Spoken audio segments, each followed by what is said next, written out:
ভাই ফ্রিল্যান্সিং কি কেন করব সবই তো বুঝলাম, কিন্তু ফ্রিল্যান্সিং করতে আসলে কতটুকু ইংরেজি জানা লাগে এই প্রশ্নটা অনেকেই আমাকে করেন।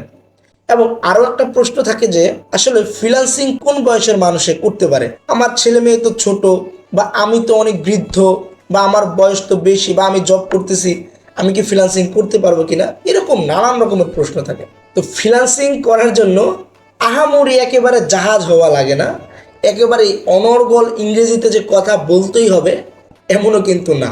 জাস্ট বায়ারের সাথে কমিউনিকেশন করার জন্য যতটুকু প্রয়োজন, যেমন ধরেন আমি আপনার কাছ থেকে একটা কলম নিব বা কলম কিনবো, আপনি আমার কাছে কলম বিক্রি করবেন। এখন এখানে আপনার আপনার সাথে আমার সাথে কতটুকু কথা থাকতে পারে। যদি বাংলায় বলি যে ভাই আমাকে কলমটা দিন, আমি এটা কিনতে চাই, দাম কত? আপনি আমাকে বললেন ভাই 10 টাকা। আমি আবার একটু দাম কমানোর জন্য বললাম যে না ভাই আমি এটা 8 টাকা দিতে চাই, 2 টাকা একটু কম রাখেন, আমার কাছে নাই। তা আপনি আবার বললেন যে না 2 টাকা কম হবে না, যার 1 টাকা কম দেন, আপনি নিয়ে যান। পরে আমি নিয়ে নিলাম। দেখেন কনভারসেশন কিন্তু এতটুকুই। এখন ওই দোকানদারও আমাকে পারিবারিক কোনো কথা জিজ্ঞেস করবে না, আমিও কিন্তু তার কোনো পার্সোনাল কথা জিজ্ঞেস করতেছি না। ফ্রিল্যান্সিংও সেম এরকম। আপনার কাজ করার ক্ষেত্রে, কাজ আদান প্রদানের ক্ষেত্রে যতটুকু কথাবার্তা লাগে জাস্ট ততটুকু শিখলেই হবে। এখন এই যে আমাদের কাজের ক্ষেত্রে যতটুকু কথাবার্তা আছে, সর্বোচ্চ 2 থেকে 300 ওয়ার্ড বা ভোকাবুলারি মুখস্থ করলেই আপনি কথা বলতে পারবেন, আর টুকটাক গ্রামার জানলেই হবে। এবং এটা নিয়ে একটা কোর্স অলরেডি আমাদের শিট বই অ্যাপে আছে। আপনি যদি আমাদের শিট বই অ্যাপটি প্লে স্টোর থেকে ডাউনলোড করেন তাহলে এখানে দেখতে পাবেন সম্পূর্ণ ফ্রিতে একটা কোর্স আছে। এই কোর্সটা যদি আপনি করেন, এখানে কিন্তু কোনো টাকা পয়সা লাগবে না, সম্পূর্ণ ফ্রি। এই কোর্সটা যদি আপনি করেন তাহলে ফ্রিল্যান্সিংয়ের জন্য যতটুকু ইংরেজি প্রয়োজন ততটুকু আপনি শিখতে পারবেন, এবং এর বাইরে আর প্রয়োজন নাই। তো বুঝতেই পারলেন যে কতটুকু ইংরেজি লাগে।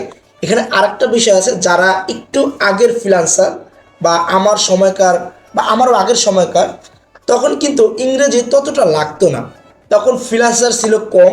এই জন্য আমরা কি করতাম যে গুগল ট্রান্সলেট করে আমরা কিন্তু কথাগুলো বলতাম বা উত্তর দিতাম।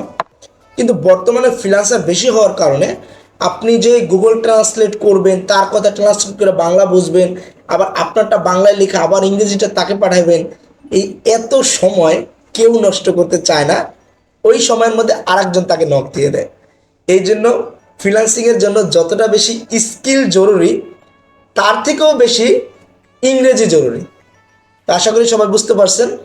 ভিডিওটা যদি মনে হয় একটু হইলেও ইনফরমেটিভ বা আপনার একটু হলেও উপকারে আসবে, তাহলে লাইক কমেন্ট শেয়ার করে দিতে পারেন, যাতে আরেকজনের উপকার হয়। যারা ফ্রিল্যান্সিং শিখতে আগ্রহী তাদেরকে ফ্রি সাপোর্ট দেওয়ার জন্য রয়েছে ফ্রিল্যান্সিং রোড ম্যাপ গ্রুপ। এই গ্রুপে আমি ফ্রিল্যান্সিং রিলেটেড বিভিন্ন টিউটোরিয়াল দিয়ে থাকি, যা শিখে আপনিও হয়ে উঠতে পারেন সফল ফ্রিল্যান্সার। যে কোনো সমস্যায় সম্পূর্ণ সাপোর্ট দেব আমি এবং শিখবই একাডেমি টিম। ফ্রিল্যান্সিং এ আরো এক ধাপ এগিয়ে থাকতে এখনই জয়েন করুন আমাদের ফ্রিল্যান্সিং রোড ম্যাপ গ্রুপে। ফেসবুকে গিয়ে সার্চ করুন ফ্রিল্যান্সিং রোড ম্যাপ এবং জয়েন করে নিন এখনই।